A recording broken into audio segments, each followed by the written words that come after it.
कोई political ideology है आपकी? तो देश किस तरफ जा रहा है ये कोई सोच नहीं रहा है। ऐसा क्या हुआ कि जिनकी नौकरी की गई आज तक उनको पैसे नहीं मिले? नेता अगर न लेता होता तो भारत विश्व विजेता होता। हरियाणा में क्या माहौल लग रहा है? हरियाणा में तो बीजेपी शाप है। नमस्कार, न्यूज इंडिया के सोशल मीडिया प्लेटफॉर्म पर आप सभी का बहुत स्वागत है। तो हमने आज से एक कार्यक्रम की शुरुआत की है।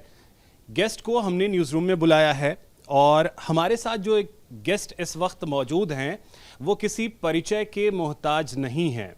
चाहे बच्चे हों, बुजुर्ग हों, युवा हों, हर वर्ग इन्हें पसंद करता है। नाम है कलीम शेख। बच्चों की पसंद मैंने इसलिए बोला क्योंकि एक सीरियल था बालवीर, उसमें वो नजर आए थे। बाकी जिस तरीके से पॉलिटिक्स पे ये अपनी राय रखते हैं, इसकी वजह से युवाओं और बुजुर्गों के भी फेवरेट हैं। कलीम सर, बहुत स्वागत आपका न्यूज इंडिया पर। Thank you. क्या चल रहा है आजकल? आजकल अमृत काल चल रहा है, जिसे अनभक्ति काल को अमृत काल सरकार ने नाम दिया है। और सबसे बड़ी बात है कि दुख की बात है कि देश का युवा जो आत्महत्या कर रहा है बेरोजगारी से, और कितने भी परिवार एग्जाम्पल भी है कि लोग परिवार के साथ जहर खा करके सो जा रहे हैं। अभी एक कांग्रेस का भी जो लीडर्स था कर्जे में डूब करके आत्महत्या कर लिया छत्तीसगढ़ का। और आपने यहीं देखा था यूपी में भी एक सोनार जो है, जो उसने अपनी बच्चों को जो है अपने घर पे छोड़ दिया मायके में बीवी के, और खुद औरत और मर्द जा कर के कूद गए, जान दे दी। और हम जहाँ से आते हैं थाने में बॉम्बे से, वहाँ पर भी एक सुफियान नाम कर का बंदा सुबह जो है अपनी माँ से कहता है कि मैं रोज़ जॉब ढूंढ ढूंढ के थक गया हूँ माँ, कब जॉब मिलेगी। और नाश्ता करके जाता है और वहाँ पर चूहा पुल में कूद जाता है। तो ये अंधभक्ति काल को अमृत काल का नाम दिया गया, जहाँ पर युवा जो है बेरोजगारी से सिसक रहा है। और खुद का भी ये आंकड़ा है कि बीटेक, एमटेक, बीसीए, एमसीए करके जो यूनिवर्सिटीज़ से डिग्रियाँ लेके निकल रहे हैं, बेसिक सैलरी जो है उनकी एक जो है 25 से 30-35 हज़ार में काम कर रहे हैं।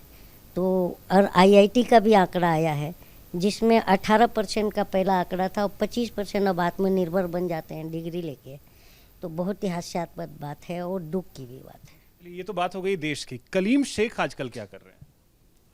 कलीम शेख ये कर रहे हैं कि लोगों को, सोए हुए को जगा रहे हैं कि जाग जाओ। तरीका क्या है? तरीका क्या है जगाने? किसी न्यूज़ पर मैं नाम नहीं लेना चाहता हूँ, आपका न्यूज़ भी अलग है। वो दाढ़ी रख के आता था, चैन से सोना है तो अब जाग जाओ, वो वाला हिसाब था। तो अब चैन से सोना है तो जागना पड़ेगा, क्योंकि देखिए ऐसे ऐसे लोग आ रहे हैं, हिंदू जगाने आ रहे हैं। एक हिंदुस्तानी भाऊ करके था बंदा, वो काफ़ी पॉपुलर है। पहले वैगनार में गाली दे दे करके पॉपुलर हुआ, और अब जो है वो भी एक हिंदुत्व का उसका वीडियो वायरल हो रहा है कि जाग जाओ सालो, नहीं तो काटे जाओगे, इस तरह की बात कर रहा है। और आपने नीतीश राणे का भी देखा कि मस्जिद में घुस के मारने की बात कर रहा है। और मैं ओबियसली मुस्लिम हूँ तो इस बात का कंडम विरोध करूँगा, क्योंकि हमारा देश जो है एक डेमोक्रेटिक मुल्क है, और उसमें अगर इस तरह की बातें होती हैं, खुद हमारा प्राइम मिनिस्टर वोट मांगने जाता है तो वो कहता है कि भाइयों बहनों अगर कांग्रेस आएगी तो तुम्हारा मंगलसूत्र छीन करके मुसलमानों को दे देगी, और अगर कांग्रेस आएगी तो 2 भैंसों में से 1 भैंस खोल करके मुसलमान को दे देगी। तो बताइए, एक जो है मुखिया इस तरह की बात करता है तो देश किस तरफ जा रहा है ये कोई सोच नहीं रहा है।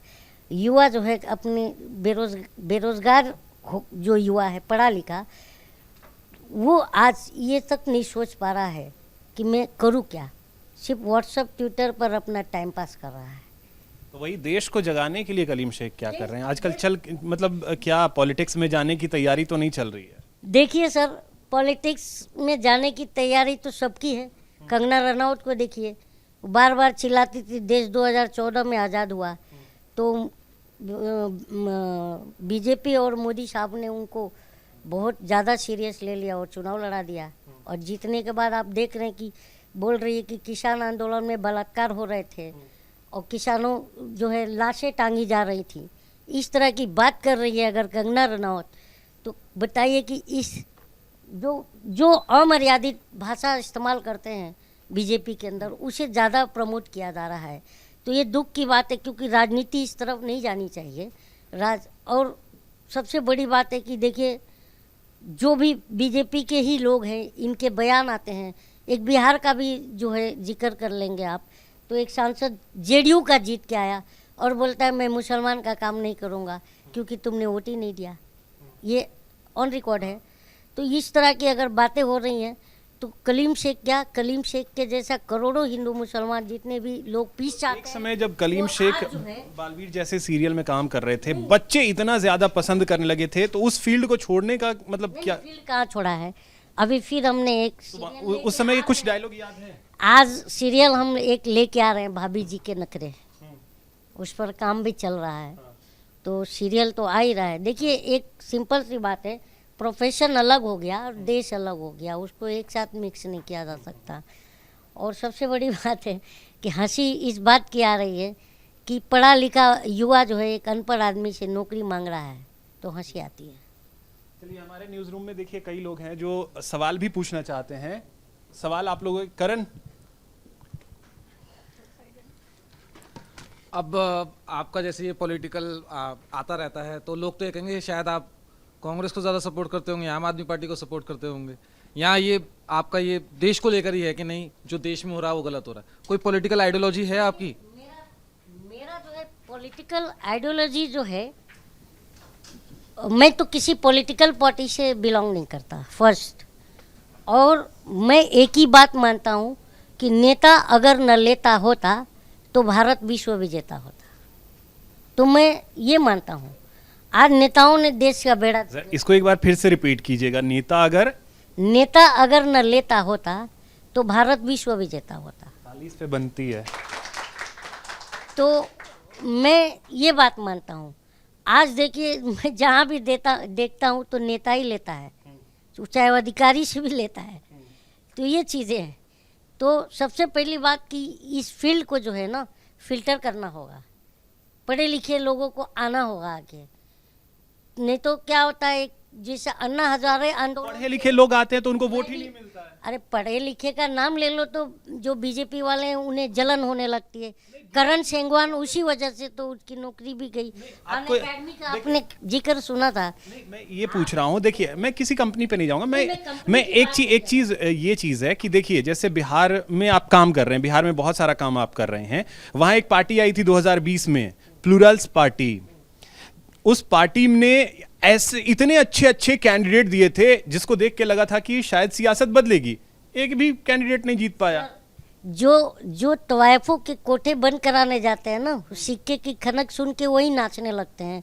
एग्जाम्पल केजरीवाल साहब हैं, आप जानते ही हैं, वो भी अच्छे अच्छे कैंडिडेट लेके आए थे। आज क्या हो रहा है देख रहे हैं ना, आधे से ज्यादा तो उसमें जेल में। तो अरे मैं ये मानता हूँ कि अगर मैं कीचड़ में पत्थर नहीं मारूंगा तो मेरे ऊपर छिटा कैसे आएगा। तो कहीं ना कहीं तो बात, लेकिन साफ करने के लिए कीचड़ में उतरना तो पड़ेगा। वो खुद ही उतर, वो तो खंबे पे चढ़ते थे, लोगों का वायर काटते थे।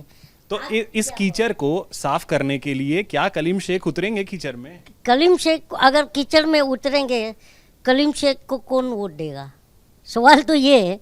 क्योंकि देखो कादर खान की एक मूवी आई थी काला बाजार, तो उसमें बोला था कि मिलता है उसी को वोट, दिखाए जो वोटर को नोट के पैसा बोलता। मेरे पास पैसा ही नहीं है तो बोलेगा कहाँ से?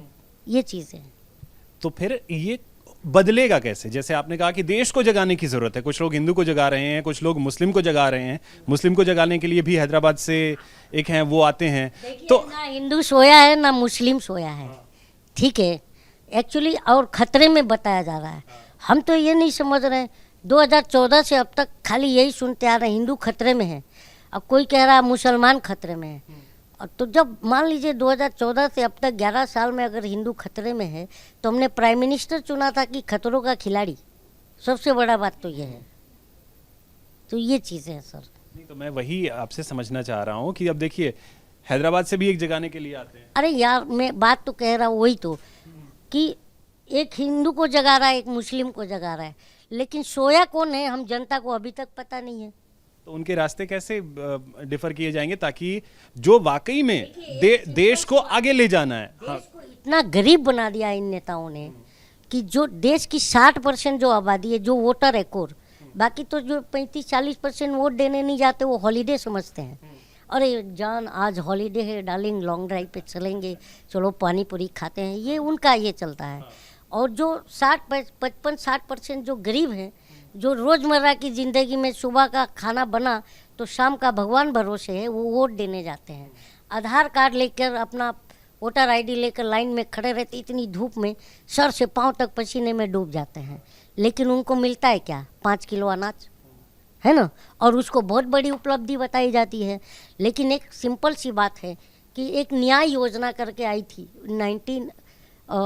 2019 के इलेक्शन में, 2019 के, उसमें न्याय योजना में 20 करोड़ लोगों के गरीबी रेखा के नीचे थे, वो बात की गई थी। तो आफ्टर वो इलेक्शन कोविड के बाद 80 करोड़ लोग जब गरीबी रेखा से नीचे हैं, तभी तो 5 किलो लेने जा रहे हैं। तो इस पर सवाल करना चाहिए कि बताओ कि तुमने गरीबी हटाने आए थे और गरीबों को हटा रहे हो तुम। सिंपल सी बात है। और हम भी तो देखिए, मैं अपने आप को स्टूपिड मानता हूँ कि इसलिए कि मैं अगर 5 किलो का राशन लेता हूँ अगर, तो एक अप्रॉक्सीमेट अगर उसकी कीमत पकड़ता हूँ तो 125 से 150 रुपये होता है, और मैं 1000 रुपये 900 रुपये का गैस खरीद करके उस पर बनाता हूँ, तो मेरे से बड़ा स्टूपिड कौन है? मैं ये मानता हूँ। अब अगर हम देखें तो फिलहाल में अब चुनाव होना है हरियाणा में। हरियाणा में भी आप काम कर रहे हैं, हरियाणा में क्या माहौल लग रहा है? देखिए, हरियाणा में तो बीजेपी साफ है। उनके अभी आज ही एक किसी कैंडिडेट ने टिकट भी लौटा दिया बीजेपी का, शायद आप ढूंढ लीजिएगा। और सबसे बड़ी बात है कि इस्तीफों की तो ऐसी लाइन लगी है कि हिसाब के बाहर है। और दूसरी बात कि जिस खिलाड़ी का अपमान किया था, उस आंदोलन में भी मैं बैठा था। विनेश फोगाट जो लेडीज है, चाहिए चाहे मैं विनेश फोगाट की भी बात नहीं कर रहा हूँ, एक वो तो भारतीय एक महिला है, लड़की है, तिरंगा ले करके ऐसा लेटी हुई जमीन में तुमने उसको घसीटा था जंतर मंतर पर, तो तुम किस मुंह से हरियाणा में वोट मांग रहे हो? पहली बात तो ये है, क्योंकि तुमने ये बात कहा था कि ये जो है मैनिपुलेटेड है। और सबसे बड़ी बात है, तुम्हारा जो ब्रिजभूषण शरण सिंह है, आज तक उस पर कौन सा कार्रवाई किया? अभी भी वो बयानबाजी कर रहा है, बोलता है कि ये तो मैं पहले से बोल दिया था कि ये कांग्रेस में जाएगी। ठीक है ना, अचानक से उधर से नहीं समझ आए और अपनी पार्टी ज्वाइन कर ली। इसने अगर हमको देखिए, अगर मेरे साथ नाइंसाफी हो रहा है और अगर मेरे साथ कोई सुन नहीं रहा है, शासन प्रशासन, तो मैं क्या करूँगा? मैं भी इलेक्शन में उतरूँगा कि, और जब देख रहा हूँ, देखिए, निर्दलीय उतरेंगे, पार्टी में क्यों जाना? निर्दलीय अरे यार एक बात बताइए, विपक्ष है ना, हाँ, तो विपक्ष को राजनीति करने का मौका किसने दिया? बीजेपी ने और ब्रिजभूषण शरण ने, तभी तो गई ना वो। नहीं जाती, नहीं तो वो अपना प्रोफेशन में। भूषण भी तो यही बोले थे कि दीपेंद्र हुड्डा सब कर पाए। ब्रिजभूषण के बयान देखो, 15 रुपए का मेडल आप मानते हो? नहीं, हाँ, कोई कीमत नहीं होती। तो उसने ये बात लगाई थी कि नहीं? हाँ, अभी ब्रिजभूषण बोलता था कि मेरे से चिपक के फोटो खींचा रही थी, ये बात आप सही मानते हो? तो पहला ब्रिजभूषण पे बीजेपी ने कार्रवाई क्यों नहीं किया? 140 करोड़ की आबादी की कीमत तुम 15 रुपये मेडल लगा रहे हो, जबकि वो मेडल लेके आती है तो पूरा देश का सीना चौड़ा होता है। चाहे वो ये ऐसे तो कितने भी विनेश फोगाट हैं जो भारत की गलियों में इंसाफ की तरफ टकटकी लगा के देख रही हैं, लेकिन हमारा इंसाफ देखो आईसीयू में पड़ा हाँप रहा है। अब थोड़ा सा आपसे बिहार के बारे में बात करना चाहेंगे। बिहार में भी आपने बहुत काम किया है। बिहार में लालू के बाद क्या भविष्य देख रहे हैं, लालू और नीतीश के बाद? देखिए, नीतीश का कोई कंपैरिजन नहीं है लालू यादव से। लालू मर्द आदमी है, वो हिंदुस्तान का एकलौता मर्द नेता मैंने लालू यादव को देखा कि जो सांप्रदायिक ताकतों के सामने नहीं झुका, जेल जाना पसंद किया। ऐसा कोई नेता पकड़ के लाइए। तो सुना है कि आप लालू जी की मिमिक्री भी करते हैं? नहीं, मैं मिमिक्री आर्टिस्ट ही नहीं हूँ। और सब मैं इस बात की बात कह रहा हूँ, मिमिक्री की। देखिए, मिमिक्री से याद आया, वो एक श्याम रंगीला था, वो मोदी जी का मिमिक्री कर दिया, बेचारे की करियर खत्म हो गई। तो मिमिक्री करना हमारे लिए खतरों से खाली नहीं है नेता होगी। तो तेजस्वी में भविष्य दिखता है? तेजस्वी में भविष्य क्यों नहीं दिखता है? नहीं, मैं पूछ रहा हूँ आपसे। नहीं, आपको क्यों नहीं दिखता है ये मैं पूछ रहा हूँ। मैं तो पत्रकार हूँ, मैं पत्रकार के हिसाब से यही तो देखिए, मुझे तो तेजस्वी में भी भविष्य दिखता है, मुझे चिराग में भी भविष्य दिखता है, मुझे तो सब में भविष्य दिखता है। देखिए, भविष्य इस बात की मैं कह रहा हूँ कि आज अगर बिहार में कहीं भी, मैं भी घुमा हूँ बिहार में कहीं भी जाते हैं तो जो गांव साइड के जो गरीब मजदूर होते हैं वो बोलते हैं कि लालू यादव ने हमें लाकर इस तरह खड़ा कर दिया समाज में बराबरी पर कि आज मैं ठाकुर ब्राह्मण के सामने खटिए पे बैठ के बात करता हूँ। पहला ये नहीं होता था बिहार में। तो बिहार में जो सामाजिक समानता का जो बात करेंगे तो सबसे पहले लालू यादव का नाम आता है। तो ये बताइए लालू यादव कहाँ गलत है? 25 में नीतीश के बाद कौन? नीतीश के बाद नीतीश ही। अगर तेजस्वी आता है तो क्या बुरा है? क्योंकि एक सिंपल सी बात है कि जिस शिक्षा में उसने कितने लाखों नौकरियां अभी दिया है उसने, है ना। और जैसे ही वो नौकरी तेजस्वी यादव ने दी। तो नहीं, मैं पूछ रहा हूँ। हाँ, क्यों नहीं, उसके सरकार में था तो नियुक्तियां हुई, शिक्षक भर्ती हुई। और जैसे ही नीतीश बाबू पलटी मारे पेपर लीक हो गया, हुआ नहीं हुआ उसी शिक्षकों का। तो आप किसको सही मानते हैं? एक सवाल आपके लिए है न्यूज रूम से। आपने बोला कि बिहार में तेजस्वी यादव ने नौकरी दी, ठीक है। जो उन्होंने नौकरी दी थी उसमें से ऐसा क्या हुआ कि जिनकी नौकरी की गई आज तक उनको पैसे नहीं मिले, आज तक उनकी पेमेंट नहीं आई है। और वो लोग आज धरना प्रदर्शन कर रहे हैं, वो बार बार प्रोटेस्ट कर रहे हैं। वही गांधी मैदान में जाते हैं, प्रोटेस्ट करते हैं और उनको पुलिस लाठी मार के बाहर कर देती है। क्या कारण है? तो ये बात आप नीतीश कुमार से पूछते। सरकार तो अभी उन्हीं की लाठी कौन चला रहा है? लाठी कौन चला रहा है? नहीं नहीं, अभी आप बोल रहे हैं लाठी चल रही है। अरे यार आप बात तो सुनो, उस समय था ना, अभी कौन है सरकार में? कानून किसके पास है बिहार का? नीतीश के पास है या तेजस्वी के पास? आप ये बताइए। चलिए अब थोड़ा सा बस कलीम तार्किक होना चाहिए। कलीम भाई, अब थोड़ा सा सिर्फ सवाल मैं आपको इस पे लेकर के आता हूँ कि फ्यूचर प्लान क्या है आपका? मेरा फ्यूचर प्लान यही है सर कि देश में जो कुछ भी हो रहा है मैं उसका मतलब सच बोलने में दिक्कत क्या है। मैं सच बोलने का आदी हूँ, इसलिए जो अंधभक्त हैं उन्हें लगता है कि मैं फसादी हूँ, मुझे भी उल्टा सीधा कमेंट करते हैं। लेकिन मेरा that is my constitutional rights to ask a question from government and prime minister. We are a making a prime minister. हम तो जनता है, we are a public, we are making a prime minister. तो अगर मेरे पास समस्या है तो मैं सवाल प्रधानमंत्री से पूछता हूँ, तो किसी को जलन क्यों होता है? मैं युगांडा के प्रधानमंत्री से सवाल करूँ क्या? मेरा बस यही आखिरी सवाल बस यही है कि फ्यूचर प्लान अब आगे क्या क्या क्या चीजें लेकर के? देखिए मैं चाय पी रहा हूँ क्योंकि चाय के नशे में डूबा देश और चाय ने देश डुबाया, तो इसलिए। चलिए, तो इसी नोट पे इस कार्यक्रम को खत्म करते हैं। बहुत शुक्रिया आपका, कीमती वक्त आपने निकाला जी भाई, न्यूज़ रूम में आए, और सभी का शुक्रिया। सवाल है एक? अच्छा, एक डायलॉग करके फिनिश करना चाह रहा हूं। कोई भी एक डायलॉग। देखिए मैं डायलॉग तो नहीं, लेकिन मैं कुछ लिखता हूँ पॉलिटिकल, वो सुना देता हूँ। क्योंकि इस समय मेरा टारगेट यही है कि सरकार से राइट सवाल किया जाए। और मेरा ये सवाल यही है आप मीडिया वालों से, बुरा नहीं मानना मैं, कि आज देखिए नीतीश राणे का हिंदू मुस्लिम, आज देखिए विकास पाठक भी आ गया, वो हिंदुस्तानी भाऊ जो वैगनार में लोगों को गाली देता था। तो उस पर है, क्योंकि आज मीडिया जो नैरेटिव नहीं चलाती हिंदू मुस्लिम का 8 बजे प्राइम टाइम में, तो आज ये दिन ना आता। तो उस पर मैंने लिखा था कुछ, तो वो मैं सुनाता हूँ, आपके लिए है, क्योंकि आप लोग ने ये चीज़ किया कि हिंदू मुस्लिम झगड़े में हमको न डालो, हमें जिंदा रहने दो ऐ मीडिया वालों। हिंदू, हम जनता कह रहे हैं आप लोगों से कि हिंदू मुस्लिम झगड़े में हमको न डालो, हमें जिंदा रहने दो ऐ मीडिया वालों। न छेड़ो हमें, हम सताए हुए हैं, मोदी जी सता रहे हैं। न छेड़ो हमें, हम सताए हुए हैं, जख्म बेरोजगारी के खाए हुए हैं। दगाबाज हो तुम ये हम जानते हैं, तुम्हारी मक्कारी को पहचानते हैं। ये झूठी कहानी तुम्ही को मुबारक, ये रंगी कहानी तुम्ही को मुबारक। हमारी तरफ से ये कैमरे हटा लो, हमें जिंदा रहने दो ए मीडिया वालों। तो जहर जहाँ से फैल रही है मैं उस तरफ संदेश दिया हूँ।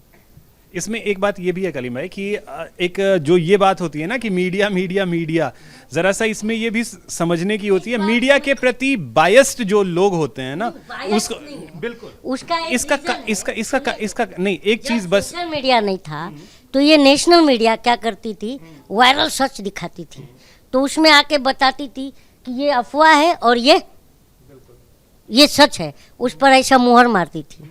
और आज क्या है, मीडिया जो है अफवाह फैलाती है और हम जनता आके बताते हैं कि ये अफवाह है। तो बदला है कि नहीं चीजें? इसमें यही चीज मैं आपको कह रहा हूँ। मैं आपको क्लियर देखिए बिल्कुल नहीं बिल्कुल प्रूव आप देख सकते, देखिए एक अलग वर्ग है, एक मीडिया के अलग अलग वर्ग हैं। नहीं बिल्कुल मीडिया के अलग अलग वर्ग हैं, मीडिया के अलग अलग वर्ग हैं। हर वर्ग की अपनी जैसे freedom of expression, freedom of speech जो है ना, मैं ये गाना नहीं गा रहा। नहीं बिल्कुल आपने अच्छा गाया, इसमें कोई ये नहीं है कुछ वर्ग हैं। आज का दौर ये है कि मीडिया हम जनता को आके कह रही है कि मैं दिए के साथ हूँ, मतलब हम जनता दिया है, और मीडिया आके कह रही है कि मैं दिए के साथ हूँ, और पीछे से जाके हवा से मिल जा रही है और हमारा दीपक बुझा रही है। तो हम क्या कहें? क्योंकि उस मीडिया और दीपक के बीच जो वरुण ग्रोवर आप ही लोग के चैनल पर आए, गैंग्स ऑफ वासेपुर वाले जो लेखक हैं, उन्होंने क्या कहा था? वरुण ग्रोवर ऐसे बहुत लोग हैं। मैं उनका एक एग्जांपल दे रहा हूँ। उन्होंने एक आंकड़ा लेके बैठे थे, ये है, मैं चैनल का नाम नहीं लूंगा, लेकिन उसमें उन्होंने बताया था कि बेरोजगारी पे कितना % डिबेट हुआ, हिंदू मुसलमान पे वो एक वर्ग है, हर वर्ग अपने हिसाब से चीजों को मैनेज करता है, वो हर जगह है। मैं आपको गलत नहीं कह रहा हूँ, नहीं लेकिन जो मीडिया कर रहा है उस पर तो सवाल उठना चाहिए। देखिए सवाल पूछने का अधिकार हमें संविधान देता है, और सवाल पूछने का अधिकार इस देश में हर किसी को है। चाहे अगर कुछ भी गलत है सरकार से बिल्कुल सवाल होगा। और इस है कि नहीं है? बिल्कुल घर है। ये घर किस पे टिका है? 4 पिलर पे।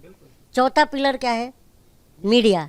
और उसको दीमक चाटेगा तो हम बोलेंगे नहीं, क्योंकि घर गिर जाएगा। बिल्कुल बोलना अधिकार है, हर किसी का बोलना अधिकार। हाँ चलिए इसी नोट पे खत्म करते हैं जी। बहुत शुक्रिया आपका, कीमती वक्त आपने निकाला।